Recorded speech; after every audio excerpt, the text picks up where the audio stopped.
Hey guys, I'm Tim. Hey everyone, I'm Rowan. I'm VoiderX. What's up, guys? I'm Godcubing. Welcome to the Methodical Cubing Podcast. This is part 2 of episode 4, our interview with Trangium. One of your other developments has been intuitive Scube layer to layer. Would you describe this for me? I don't own a Scube, so I'm just curious what this It is. stands for Intuitive Cube Last Two Layers, and it's similar to Series Advanced in that you solve one layer and then you solve the rest.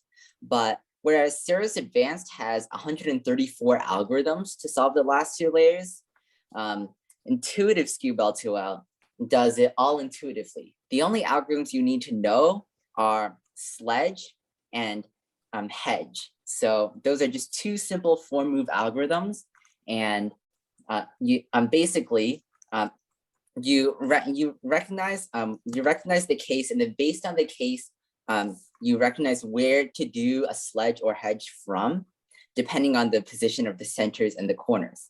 And then once you do that, you'll get to another case, and then you basically you iteratively get down to cases which take fewer and fewer sledges and hedges to solve. And through that, you can solve the last two layers of Scube intuitively. And most of the solutions that this method produces are optimal or near optimal in the number of sledges and hedges they take. So the idea is if you do a sledge on a Scube, it swaps two opposite centers and then it swaps the top center with the front center. So it's real. If you have a center that needs to go to something adjacent to it, you want to deal with those first. So basically, if you have a center which needs to go to somewhere adjacent, you hold that center in the front and then do a sledge hedge so you can move it to the top.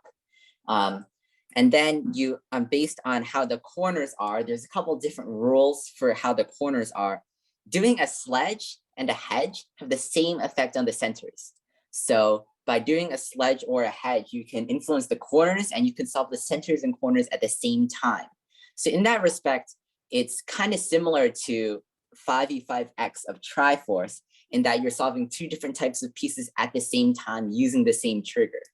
Cool. I think next we're going to talk about EP+1. Do you want to describe EP+1 just very briefly before we ask the question? So EP+1, basically you first solve F2L plus EO. So it is an LL method. And then it breaks ZBLL into two steps. The first step is you solve the edges and one corner. And that takes somewhere between 12 and 20 algs, depending on how you're counting. And the second step, you just have last three corners, which is intuitive. Okay, so there's been a number of methods which have used this. Speed Heist 2, I believe, is one. Snyder method. Tony Snyder was a big proponent of this EP+1. It's very move efficient as well compared to ZBLL. Why do you suppose that EP+1 has not gained more popularity as a last layer approach over other possibilities like ZBLL? The main problem is recognition because, for example, if you have like the corners are not oriented, then you either have to look at three sides or recognize the COLL as well as the EP. So the recognition can be a little difficult, and it is a two-step method of ZBLL. So so for the people that care about speed, they're probably either gonna learn ZBLL or they're just gonna stick with OCLL PLL because they're with ZBLL you're doing it in one look instead of two, and then with OCLL PLL it's also two look. It's less efficient, but the recognition is way easier. So I think the recognition is the main problem with stuff like EP+1. How many moves does it save, or how many moves does it average for EP+1? EP+1, there are multiple versions. The version that I developed, I don't remember the exact move count off the top of my head, but I believe it is around 10 moves for the EP part, and then around 10 moves for L3C. So that is a total of 20 moves. So that is about 4 moves less efficient than ZBLL. And compared to OCLL, PLL, OCLL is, I think, 8 moves, and PLL is 15, including AUFs. That is 23 moves. So OCLL, PLL is around 3 moves worse than EP plus 1. The thing though is 3 moves like at a very high TPS, such as in PLL, is you're only losing about 0.2 or 0.3 seconds from those 3 moves, and the recognition benefits could be more than 0.2 or 0.3 seconds. So that could be the thing that is holding EP plus 1 back. Right. Wouldn't recognizing Cole and EP at the same time, I mean, isn't that basically just ZBLL recognition? Yeah, you're just recognizing ZBLL, in which case you might as well just do ZBLL. Right. Unless you Because don't want the option is either you look at 3 sides or you basically recognize the ZBLL. So neither of those are particularly good options. All right, we move on to profusion. Would you like to give an explanation of what profusion is for those of us who might not know? So profusion is meant for one-handed, and it's an alternative to COLL. So COLL, basically you solve, if you have edges oriented at LL, you solve the corners, then you solve the edges. The problem is there are some COLLs that are really long and inefficient. So in order to combat this, instead of reducing to EPLL, why don't you reduce to H or soon to GLL? Because those retain the same benefit of being able to solve 2gen, which is really good for one-handed. So you get way more options actually if you reduce to H or soon to GLL. And because you can reduce to soon 2 GLL from 4 different angles and H2 GLL from 2 different angles. So the probability of being able to solve it with a short algorithm goes way up. For example, the case with just 2 twisted corners, all of those cases take 13 plus moves to solve with COLL, but they can all be solved with 7 moves in profusion.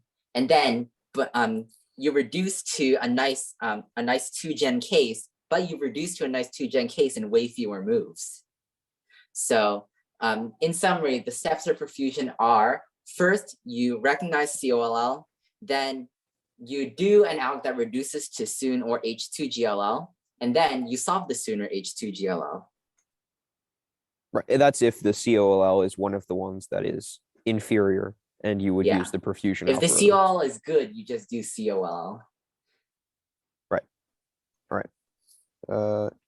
Do you feel that the added time of 2GLL recognition could be a hindrance to this last layer approach? Or do you feel that 2GLL can be recognized as quickly as EPLL?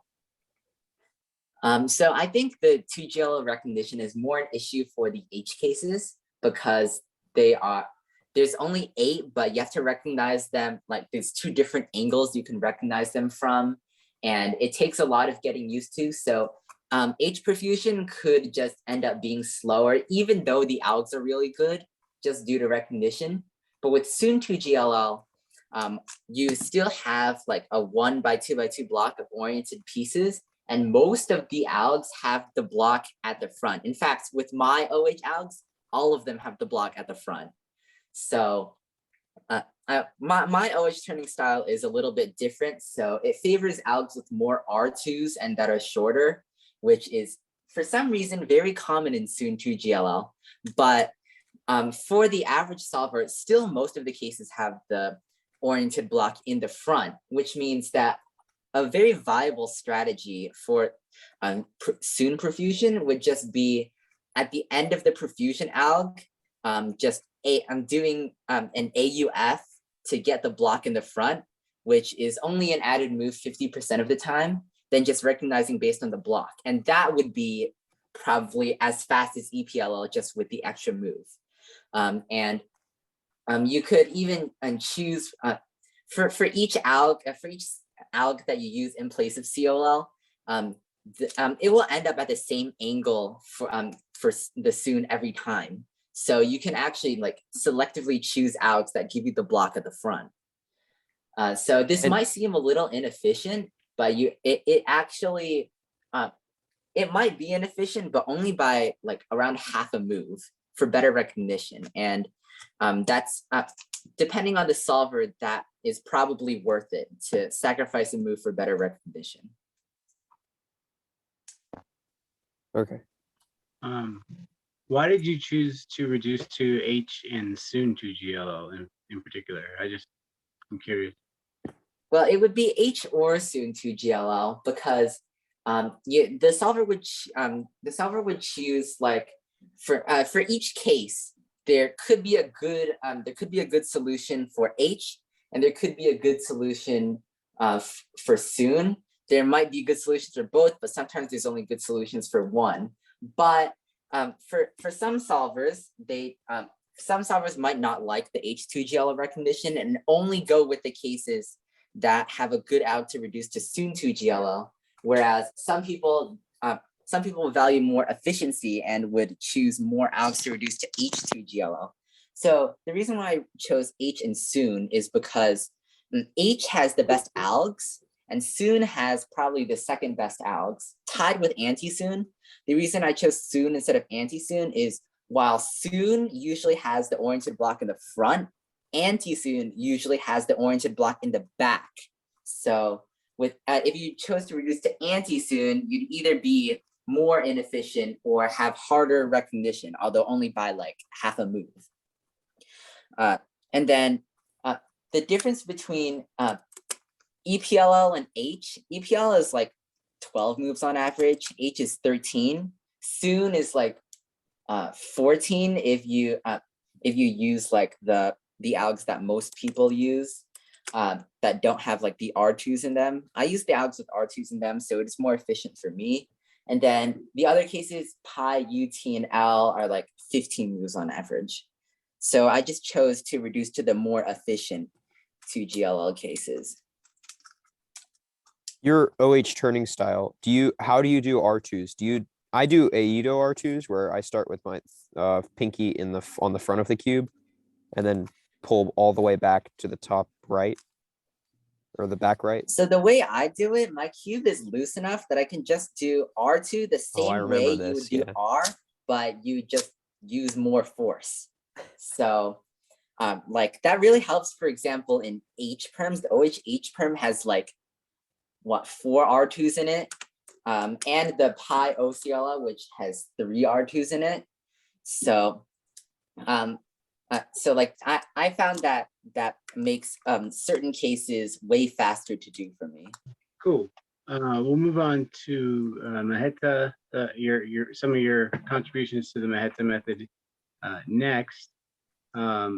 First question is around PLLCS, which is PLL with the DR corners being swapped, kind of like EG1 in the 2x2 world. Do you think PLLCS or another PLL plus parity in D method would be useful for belt method viability and making more belt methods viable? Honestly, no, because for probably the best way to make a belt method viable is by domino reduction and then reducing to LSE. Because through domino reduction, like you kind of take advantage of having the solved belt.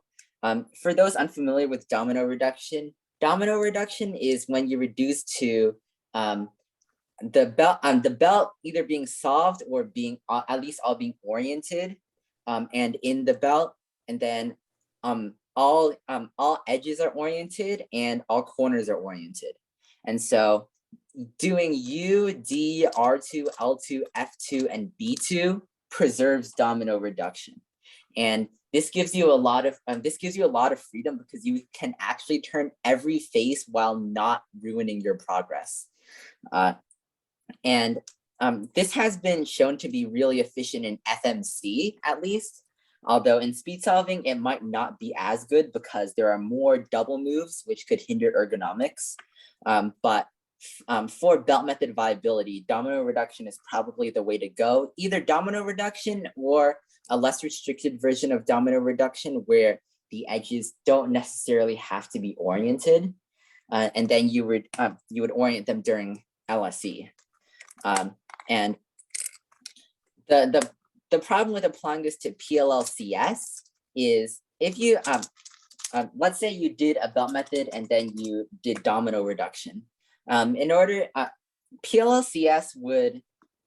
is probably a less efficient way to end the solve because the way I outlined is to reduce to domino reduction and then reduce to LSE. And if you reduce to PLLCS instead, the PLLCS algs are, they're a little bit worse than PLL, but definitely a lot less efficient than LSE. So I just personally think PLLCS is not really the way to go. Do you feel that separation and PLLCS make the 5CO path of Mehta comparable to the decal path? Usually it's framed with 6CO versus decal. Yeah, sorry, So- that was a miscommunication. We meant 6CO. So with 6CO, because like first, so much of like the you have already a first block, so separation never takes more than 8 moves, and you have that because of the restrictions that you have the restriction of having to preserve the first block in EO, the 6CP, the algorithms to permute the corners and then end with the last 5 edges become pretty unergonomic, and as I said, lots of double turns, but a better approach ends up being, instead of reducing to the last 5 edges, to just separate the remaining D layer corners and edge onto the bottom using R2 and U moves, and then ending with PLLCS. I think this makes it a little bit worse than decal in terms of efficiency and viability and speed solving, just because, as I mentioned before, PLLCS is a little bit inefficient, but I think that's not really the point of meta anymore, because we've shown that if you're really serious about having the fastest solve, APB is better, because it ends up being basically the same thing, but you solve different pieces, which makes it less restrictive and you have fewer algorithms. But meta has kind of a niche in being like kind of a fun method. And the separation component of that is it's intuitive and it's pretty fun to do, because you have R2 spam and intuitive steps are usually more fun than algorithmic steps. So in that respect, the separation path would be beneficial, as opposed to the decal path where everything is an algorithm. Cool. So basically the last question I have around this is around kind of a corners first method idea that I always thought would be cool, which would be to solve PO ledge like in Mehta, but instead of decal, you could then do insert the D corners swapped if it's more efficient to do it that way, and you would end with CDRLL or CDRLLCS, whatever you would call it, with the corners swapped, basically doing CLL with the corners swapped. Have you ever generated algorithms for this method? I know when I proposed it, people said that it had already been proposed. I was wondering if you knew anything about what CDRLLCS. So from a corners first perspective, if you don't have any edges that you need to preserve, I think it is pretty efficient, because in 2x2 algs, in general, the less you have solved, the more efficient the algs, because like I heard that someone did an analysis of like different CLL variants. They found that just like regular CLL averages around 8.43 moves.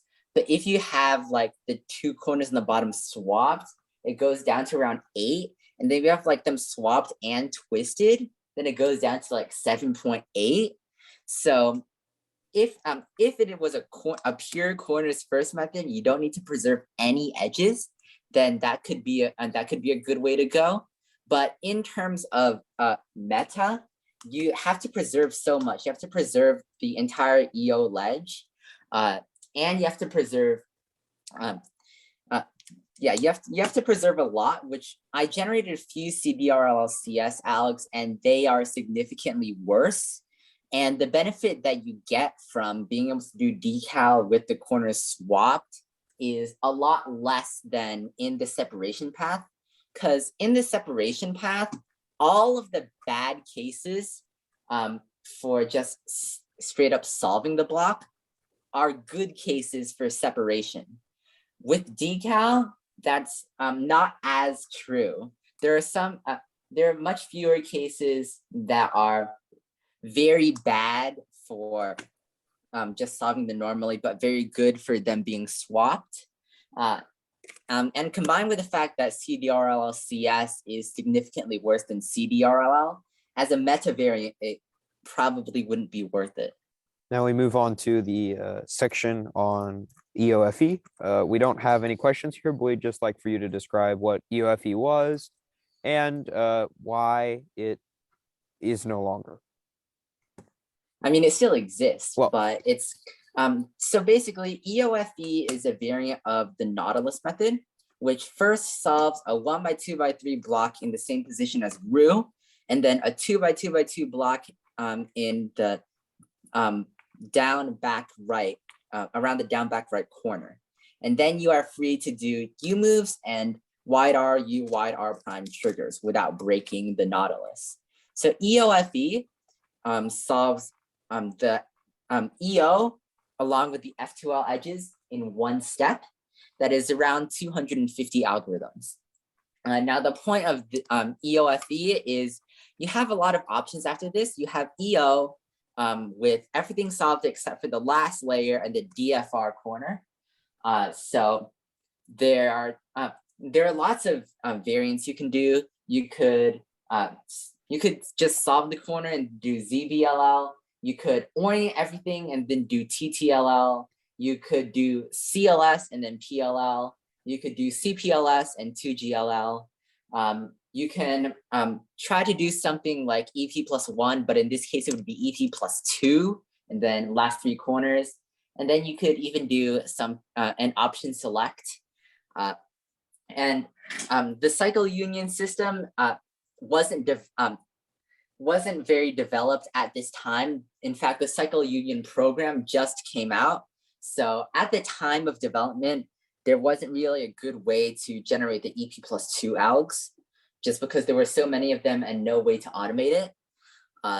So a lot of the development for EOFE went into the option select variant, in which you would recognize the CLS, but instead of always doing CLS, there would often be a good solution to reduce to TTLL plus or TTLL minus, which is basically TTLL plus and TTLL minus are basically, for example, you have everything oriented except for the corner in D and the corner that belongs in D. And that has much better algorithms than TTLL just because the F2L case is better. So this was all well and good for an option select, but there are a couple of main factors that kind of killed the variant. First, the number of algorithms. EOFE is 247, and then if you add up everything in the option select, it becomes a total of 516. That's more than ZBLL. So you might not be getting all the bang for your buck in terms of efficiency, because you might be able to be more efficient just by doing ZBLL. The second thing, though, and I think this is more important, is that I recently discovered a way to reduce to the twisted TTLO, the TTLO plus or TTLO minus cases, without having to do like an option select or anything fancy. Just in the same number of algorithms as TSLE. So because I was able to do that, that makes the LSLL variant a lot more appealing than the EOFE variant if you do that, at least in regards to the option select version of EOFE, because you have fewer algorithms and it's just as efficient. Because for EOFE, the FR, as solving the FR edge mainly just reduces the case count for subsequent steps. But I found a way to reduce the case count for twisted TTL in a different way. So that just made the LSLL variant better in that regard. And for the EP+2 variant of EOFE, the other relevant one, we don't really know if it's going to be good yet, but we already have so many good variants that it's kind of doubtful that it will be better, also taking into account the recognition issues. So that's kind of a history of EOFE and why it eventually became superseded by other better variants. That kind of segues us into twisted CT. And we don't have any questions really on twisted CT, but I do have one kind of off the cuff that I have already talked to you about, but it concerns slot neutrality. So twisted CT is, an EO last slot, last layer approach where, that you just talked about that reduces to TTLO plus, or I believe, or minus. Is that right? Yeah, it reduces, it's similar to ZZCT. ZZCT starts out with the front right F2L slot and the last layer unsolved, but with EO solved. And TSLE first enters the edge while orienting everything, and then TTLL solves everything. And then the difference with twisted CT is instead of orienting the edge and then orienting everything, you insert the edge while orienting everything except for the corner that belongs in D and the D corner. Right. So those two are purposely twisted incorrectly. Yeah. So before I thought that you either had to learn like 500 algorithms for that or risk having the D corner twisted in the D layer, which gives you twisted PLL, which has really bad algorithms, completely countering the goal of twisted CT to have better algorithms. But the thing is, I realized that if you modify your definition of what is considered oriented, twisted CT actually becomes very similar to normal CT, because orientation you can think about as separating all, just for example, corner orientation. You can think of corner orientation as separating the white and yellow stickers of the Rubik's Cube to the top and bottom. So if you modify your definition of orientation to be separating the yellow stickers and the RDF sticker to the U and RDF locations, and then orient based on that, you end up with twisted CT, except you will never get twisted PLL. You will only get normal PLL or twisted TTLL. And this gets the best of both worlds. PLL is very good and twisted TTLL is very good. So I discovered this basically when doing EOFE OS. I noticed that if you had like an alg that solved 5 different cases and then found an alternate alg for one of those cases, that alternate alg would solve all 5 cases. So I suspected that there might be a pattern going on, but I couldn't find the pattern. But then one day I decided just to take 5 cubes and then set up cases that could be solved with the same the same algorithm to reduce to twisted TTLL and look for commonalities. And then I noticed that, and then I was like, okay, wait, is that really true? Because it kind of seemed too good to be true at first. But then once I confirmed that it was true, I was like, how has this not been discovered before? Because once I found the derivation just by looking at orientation at a slightly different way, like it just seems so obvious, like in hindsight. So that's like, yeah, that's when you know when you've stumbled across something good, when it's obvious in hindsight, you're thinking, why hasn't anyone else come up with it? So back to your question about slot neutrality. So twisted CT is not slot neutral. If you do it but try to mirror it, you will get the mirrored version of TTLL plus, which is TTLL minus. And then you will have to learn a whole new set of algorithms for the mirrored case. So this is probably one of the shortcomings of twisted CT. There is one variation of twisted CT that can be used for CFOP, and it is slot neutral. Basically, instead of having everything unsolved except for the top layer and the FR slot, but with EO done, this is TSLE, you instead have everything unsolved except for the top layer and the DFR corner, and not necessarily oriented edges. So CFOP instead of ZZ.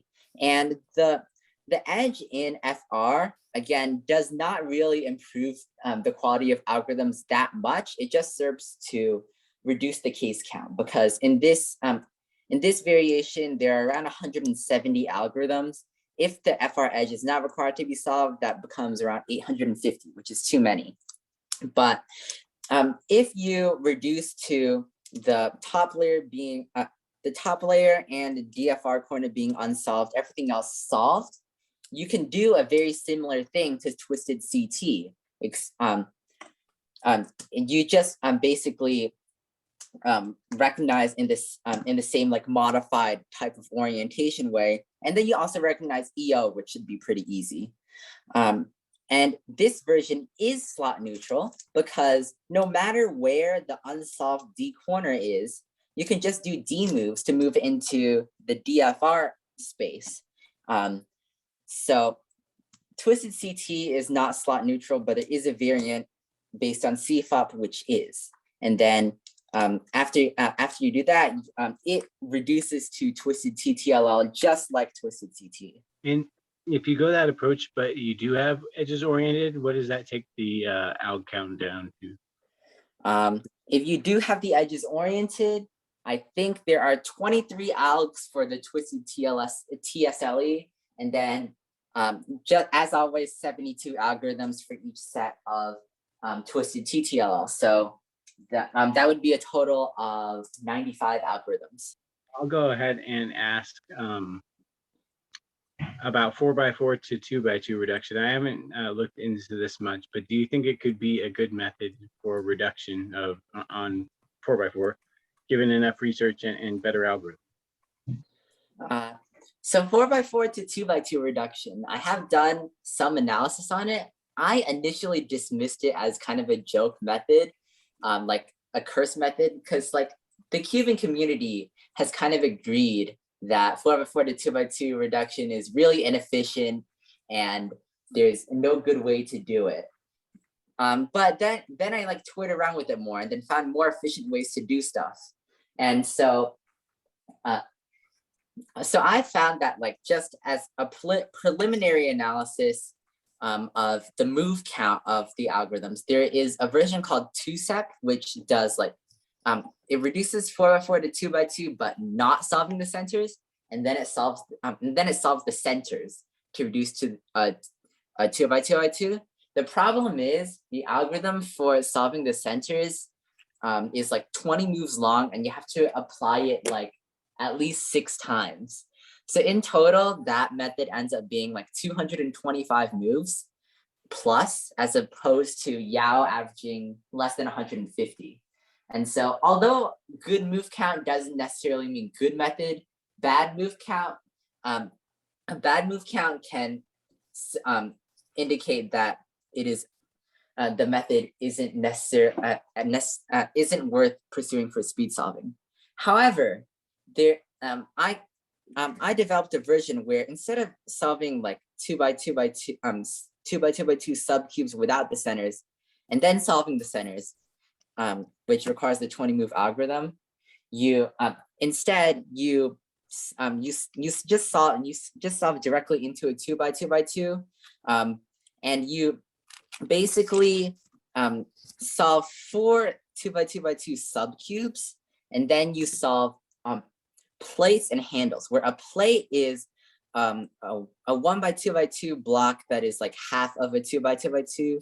In other words, a corner attached to 2 matching wings attached to its matching center. And then a handle is just a wing attached to its 2 matching centers. So if you solve, instead of solving the 2 by 2 by 2 cubes directly, you solve plates and handles and then match them up at the end, then that can make things a bit more efficient. It relies heavily on the use of, for example, do F R U prime R prime on a 2 by 2. You will notice that all of the pieces on U stay on U. So if you do like a normal U move, then wide F, wide R, wide U prime, wide R prime, then you have rearranged the plates and handles in a useful way.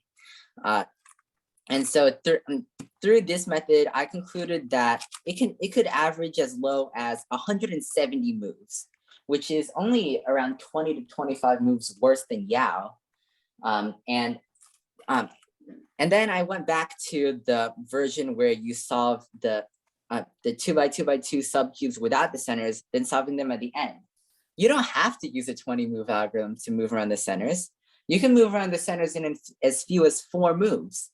If you do, like if you think about how you would make cycle the centers on a 3 by 3, M prime, S prime, M, S, a similar thing cycles around 6 centers for 4 by 4. And it's a little harder to solve the centers like this, but if that is developed, that could potentially bring down that version of the method down to like that 170 move range. So through more developments in the 4 by 4 to 2 by 2 reduction that could potentially bring the move count down even further, it might be viable, 4 by 4 to 2 by 2 reduction. So, but for a method to be world-class as opposed to just viable, it needs to like not only have good move count, it also needs good look ahead and ergonomics. So ergonomics, I think, is something that could really be developed further, because in theory, you could do 4 by 4 to 2 by 2 reduction, and with only using wide R, wide U, and wide F moves, and all of the normal moves, you wouldn't need any wide L, wide D, or wide B moves, because those are just wide R, U, and F with a rotation. But with my initial experimenting with 4 by 4 to 2 by 2 reduction, I found it really hard to visualize like how to transform algorithms just to wide R, wide U, and wide F. So currently the ergonomics aren't really good, but I think they could definitely be improved. Although with a reduction method, the ergonomics will probably never get up to, like, for example, the ergonomics of the Yao method, just because for the Yao method, you already have the cross solve and you have CFOP like ergonomics, which are pretty good. And as for look ahead is always going to be hard for a reduction method because you have unsolved pieces all over the cube. But there might be a method that like tries to make the unsolved pieces not land in hard to see spots. So it's very iffy. There probably won't be that much development surrounding this because it's a lot harder to develop 4 by 4 to 2 by 2 reduction in order to make it good, because like first of all, it's even though I think it could be viable, it just seems inherently slightly less efficient. like not by too much, as in it could be viable, but I think it's gonna lag behind like Yao because but just because its move count is a little bit worse, ergonomics are a little bit worse, look ahead is a little bit worse. So I think it could be viable, but I don't think it's gonna be replacing Yao in anything except for just people solving for fun. This was part 2 of episode 4 of the Methodical Cubing Podcast, our interview with Trangium. You can look for part 3 of episode 4 in the next few days. Thanks for watching and listening.